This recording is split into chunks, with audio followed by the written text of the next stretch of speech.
এই জন্যে সবসময় সতর্ক থাকবেন আপনার যারা যেন মানুষের হক নষ্ট না হয়।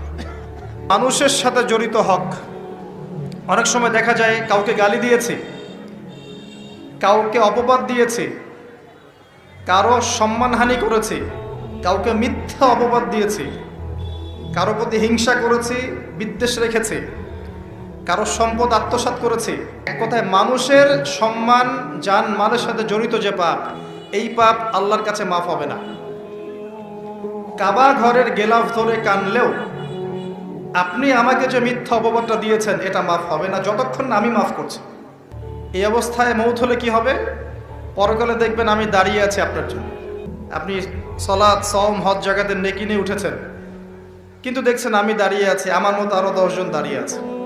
এখন কিয়ামতের মাঠে আপনার নেকি দিয়ে এই ঋণ শোধ করতে হবে, অন্য কোনো অপশন নাই। আর যদি নেকি শেষ হয়ে যায় তখন কি হবে?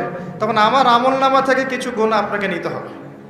এই জন্য সবসময় সতর্ক থাকবেন আপনার যারা যেন মানুষের হক নষ্ট না হয়।